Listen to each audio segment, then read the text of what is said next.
I'm Amanda. And I'm Peyton. And this is Keeping It Real-ish.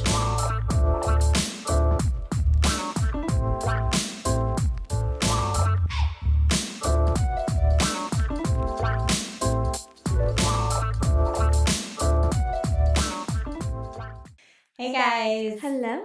Welcome back. Welcome everyone. I should have adjusted prior, but I need to adjust myself a little bit. That's okay. How are you, Pay? I'm good. Just really don't want me getting comfy. Everything's been good. Yeah. Very chill. Nothing going on in my world, really.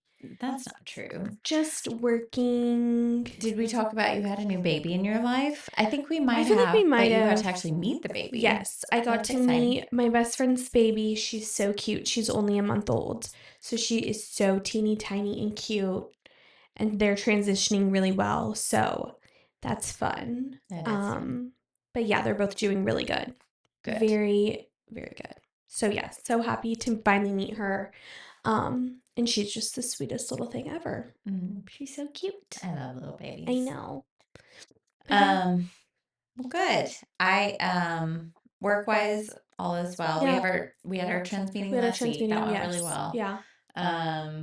It was fun. And then I actually just got back. I went to New York She went to New York. with my family. So cute. And it was so fun. It was so like being in that city where like just people watching is just like we stayed like midtown, like close to the park, like right off Fifth Avenue. And so like seeing all the fashion of people there and like what I loved was the women who worked in corporate but were wearing these like almost like gowns to work. I was So just like, crazy. I love it. Yeah. It's so great.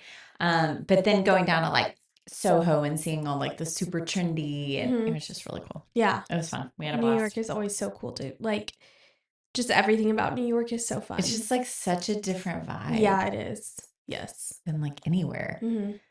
But yeah, it was fun. So fun. Yay. So, all right. So what do you have this week for I'm Obsessed? I'm obsessed. So still kind of on our R&Co Bleu train. Today I have Smooth and Seal, which Smooth and Seal, it's a blow dry mist, 450-degree thermal protectant, helps with humidity, softens the hair, it's reparative, strengthens the hair. Obviously, cuts blow dry time. Obviously, R&Co Bleu has the Bleu complex. So the whole point of the Bleu complex is obviously to make your hair feel like it has returned back to its virgin state. And this is, I feel like, one of the main products that we fly throughout the salon so far. We're always looking for it. I think we've gone through like at least a couple so far since we've brought it in. Yeah, like 3 or 4.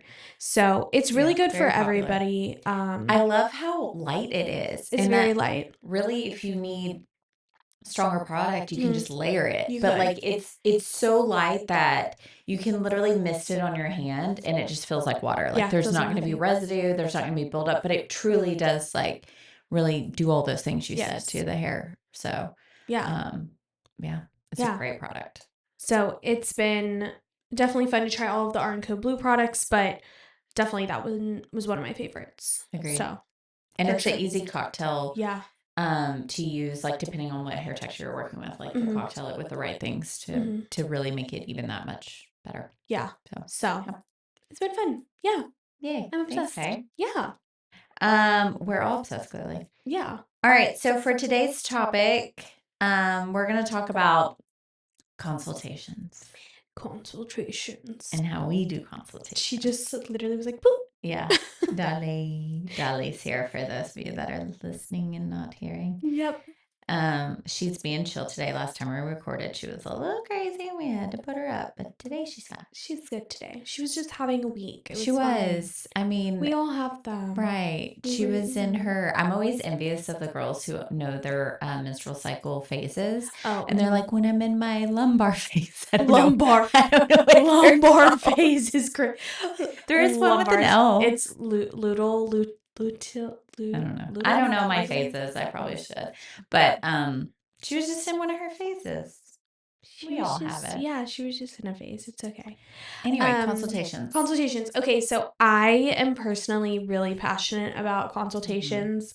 I feel like I kind of always have been, but I just think they're so important. I think that they are like literally the foundation of like what you're about to do. I think genuinely not any, but 98% of problems that may arise in a hair appointment come back down to consultation. And I think it comes back down on kind of all parties involved for sure. Like, I think Agreed. A breakdown in the communication. Yeah, it's a breakdown in the communication somewhere. And I think there's nothing, honestly, I mean, I've said this before, that I feel like there's not that I wish to ever like not have someone happy or make a mistake or whatever, but when they do happen, I always look back at my consultation and I see where I could have done better. So it genuinely has built me so much as a stylist over the years, because I'm like, okay, this happened, and it happened because of the miscommunication in this part of my consultation.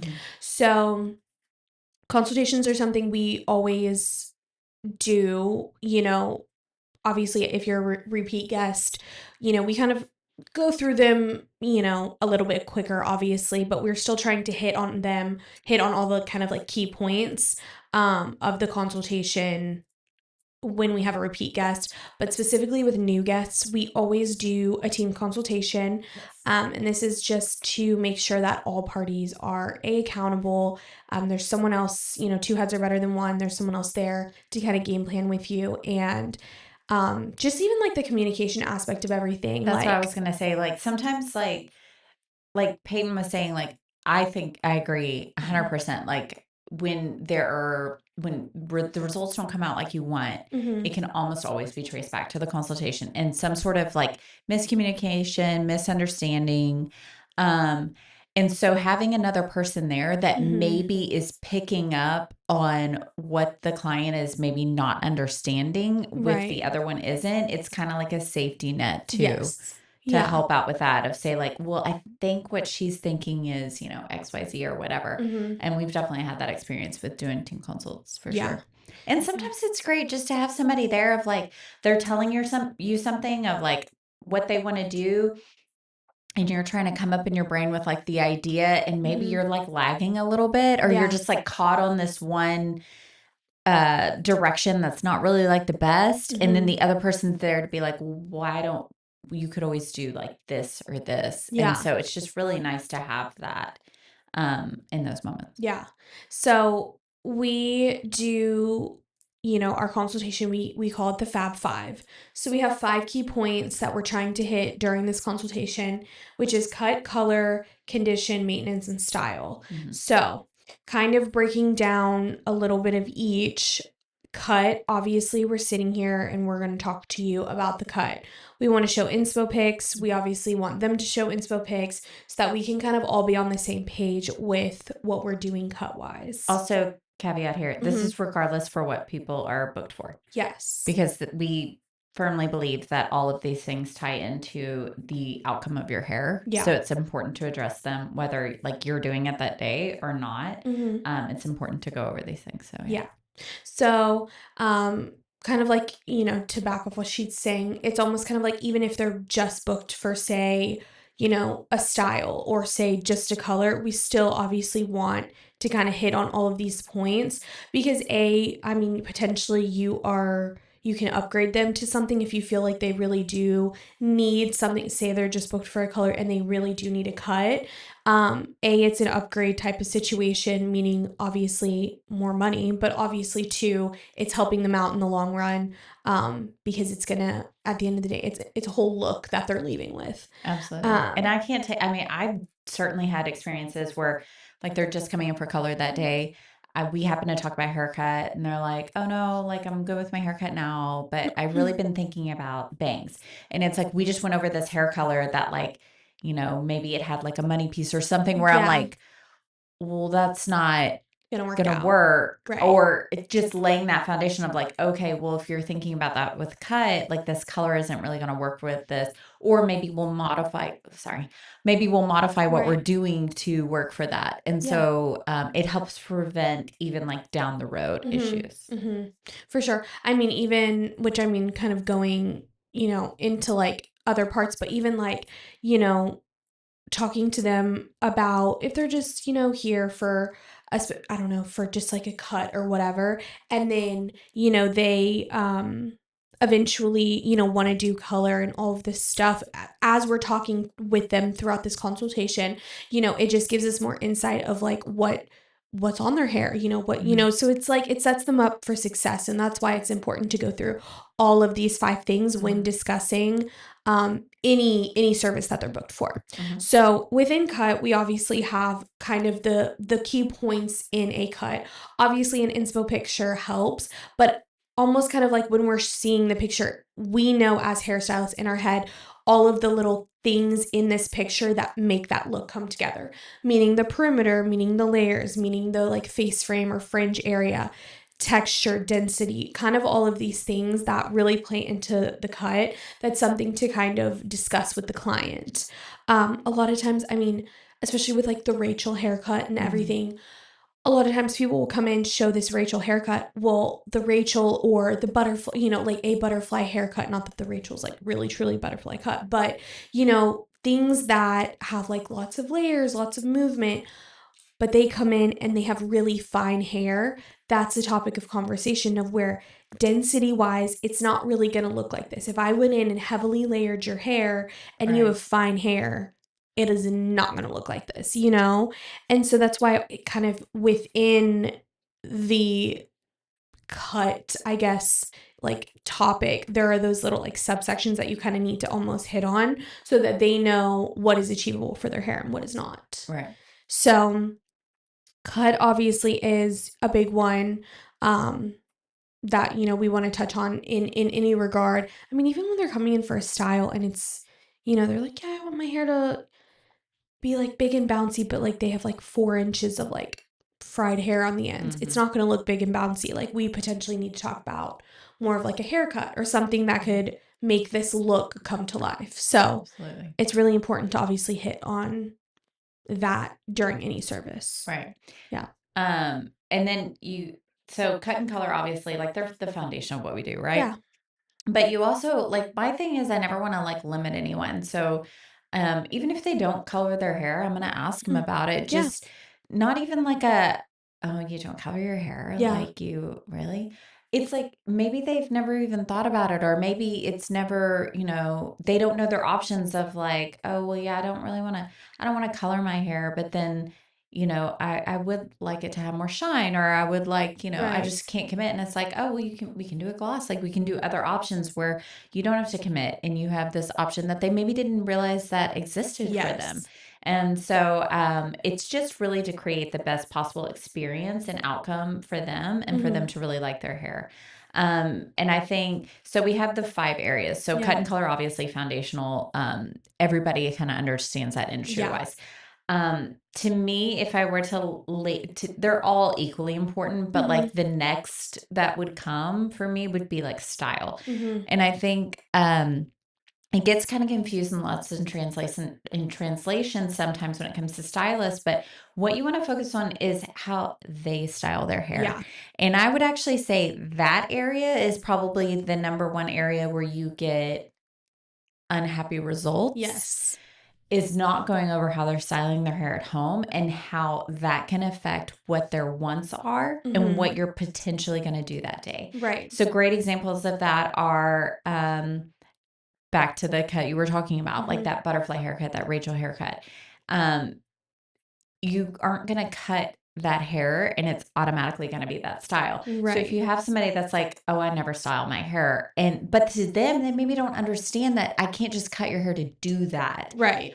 You're also going to have to do some styling at home. And it's not like, oh, you don't style your hair. Like, nope, that's not an option. It's about educating them on like, maybe there's some simple things you can do as an additional tool you could add, something like that to really achieve that look. And maybe it's you can do that. Maybe we'll modify this for it to work on the days that you don't do anything, but Yeah. at least it's somewhat reflective of that look when you do want to style it. Right. So it can definitely navigate things a different direction if you go over how they style their hair at home. Another big one is with color. I feel like it's not as much anymore, but like 3 years ago, it was huge of where like ribbons of color were Yeah. really, really big in hair. And so if you had somebody and every single picture was curled, Yes. every single picture. Literally. So if you didn't discuss that with a client, like, well, you're really going to see the effects of this color with curled. And when it's straight or not curled, you're not going to see it as Yeah. much. There were so many clients that would be like, well, it's not the color that I thought it was going to be. Like they'd be happy day in the salon because you curled them. Yes. And then they would go home and be like, oh, wait, like this isn't that look. And because you didn't cover that and educate it. So it's just really important that you talk about obviously how you're going to style it that day, but how they style it at home and educate and lay that foundation of the importance of how it's going to affect what you're doing that day. Another big one's like bangs. It's like, are you willing to just, do you wake up and go and you don't own a round brush, you're not willing to own a round brush, you don't want to blow dry your bangs because they're not going to sit like how that picture is if you don't do so. They're going to just sit all like in your face and just curved in, like, and you know. If there's somebody who wants bangs and like they have a really strong cowlick and they're not a big styler, I'm gonna be real honest and be like, look, like you're gonna have to like train your hair to do this, and I'm gonna be very honest about what that commitment is, because I want them to be happy. And so I could just like be a yes person and give them what they want and then them hate their hair, or just really reiterate and make sure that they are really committed to doing it to make sure that it's successful for them at home. So. I think it's one of my least favorite things to do behind the chair are bangs, specifically for that reason. Because if I'm struggling day of to like style them with their cowlicks and like I'm having to kind of train them like day of, it's going to be even harder for them at home to do it. So if they're not like really, really committed to it, then I'm like, okay, let's do it, and I'm just like, it require, and I am so honest specifically about bangs. I'm like, are you willing to style them? Are you willing to get those little pins and pin your little cowlick and train it? Are you willing to wake up every day, wet them down, blow dry them back and forth, and style them how they need to be styled? And if they're not, then they're not, and that's totally fine. But then, then my desire to want to do that for them is low, because I'm like, it's realistically, I think it's going to annoy you more than it's not. And of course, as his hairstylists, we want them to love their hair when they leave, but we want them to also love their hair when they're not coming to get it styled at the salon. So it's so important, I mean, that is like anytime someone shows me a picture of bangs, I'm like, do you style your hair?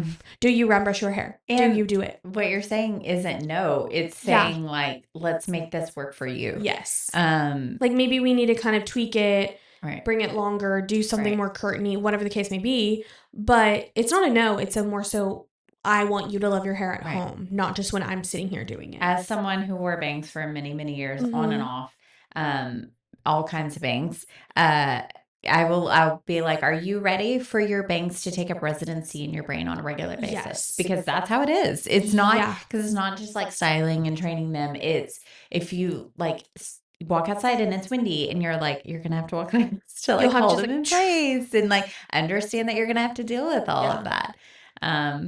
But okay. So the next thing we talk about is condition. So condition of their hair, because that can play a huge role in what you're doing that day, how much you're taking off, your color options. So many things that can affect, as you mentioned before, the style. If you have certain things going on condition wise with your hair, style might not be an option. I had a guest just the other day who had, she was a new guest in my chair. She had naturally curly hair, gorgeous hair. Hadn't had it cut in a while because she was letting it grow. And she had drier, frizzier hair. And so she was having some issues. She was new to our area, so it's hot, it's humid, her scalp's sweating more than normal. And so she was having some issues with her scalp. And to me, that is equal to condition. I'm going to talk about that just like I'm going to talk about like the frizz aspect of her hair. And so we really got down to it, and come to find out all the things she was addressing frizz wise, all of that, because she was putting so much oil and so much product on her hair and doing all this stuff that there was such a barrier going on that nothing could really work. And so I ended up like clarifying her out, which she was like, that whole concept. She was like, that's crazy. I have like dry, frizzy hair. Why would you do that? So we did that and then hydrated and moisturized her hair. And she was like, oh, makes sense. Right. And so it's not just necessarily like condition, meaning like I've damaged my hair with heat or with color. It's any sort of issue that you're going on. And so, and that, I mean, honestly, that had very little to do what I did with her haircut, but she's going to love her hair that much more. Understanding that now. Yeah. Condition plays such a role into like talking about take home product, what we're using at home, just what we're doing at home, just hair health in general. Yeah. What we're doing at home. Are you showering and then you're letting your hair air dry and you're rolling around in bed like while it's wet? You know what I mean? Going to sleep at night or whatever. Or pulling it up and letting it dry like that. Yes. Yeah. So there's so many things that, and of course, condition plays into so many things. Of course, your haircut, how it's going to style at the end of the day.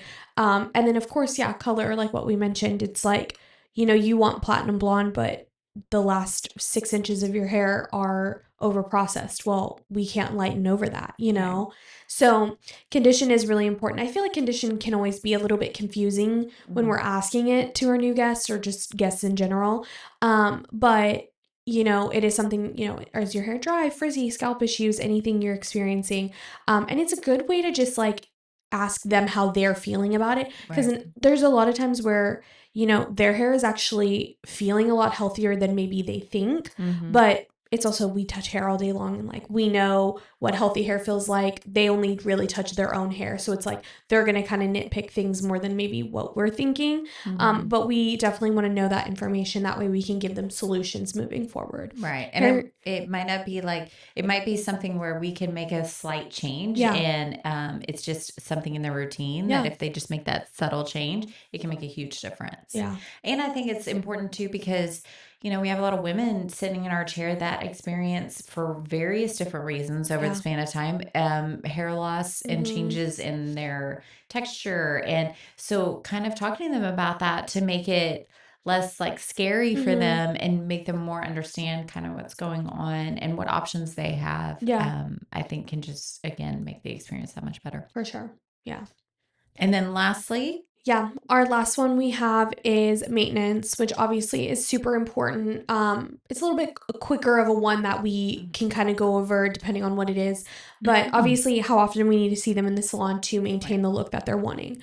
Obviously we always kind of say for haircuts, I always say about every 2-3 months, kind of depending if they have shorter hair, maybe 6 weeks, 4 to 6 weeks, kind of depending. If they're wanting to grow their hair out, or they're just like ones that like they don't do much to their hair. It's healthy, it's whatever. Up to 12 weeks is great, so just really making sure that they know what the look that they're wanting, how often they need to come in to maintain it. Right.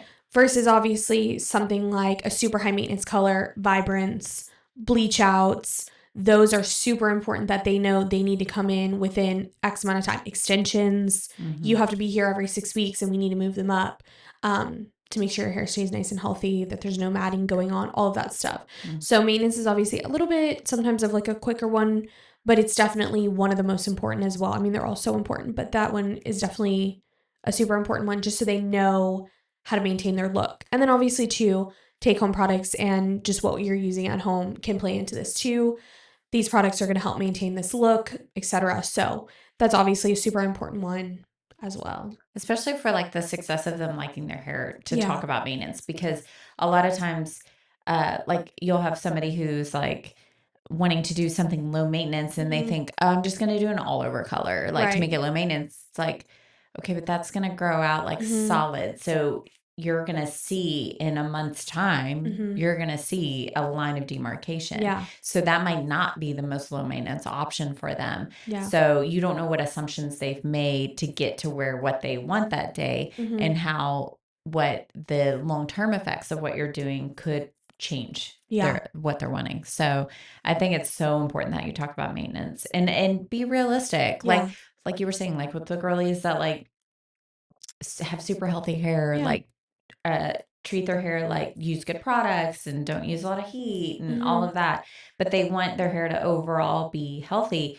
I'll be like, okay, like, and they're like, I'm just so bad about doing it. I only do it like twice a year. And so, Mhm. it gets kind of gnarly and then I have to cut it and whatever. I'm like, do it at the change of the season. Yeah. We have 4 seasons a year, like every, beginning of fall, beginning of winter, like just get a haircut. Yeah. That way it sets them up for more success long term and being happier overall. So yeah, and like you said, like if you're gonna go platinum, and there are certain things that we do have where it's like it's suggestive, Yeah. right? Like you have short hair. Do you have to get your haircut every 6 weeks? No. Is your haircut gonna look good after 6 weeks? It's gonna look okay, but it's Yeah. not really gonna be representative of what that haircut is. Yeah. But you kind of have some variables there. When it comes to like extensions, Yeah. it's a hardcore, like you need to be at this date, Mhm. and certain things are going to change past that date. Yes. It's going to start affecting your hair. It's going to be more of a lengthy process, meaning that it's going to be a little bit more costly for you.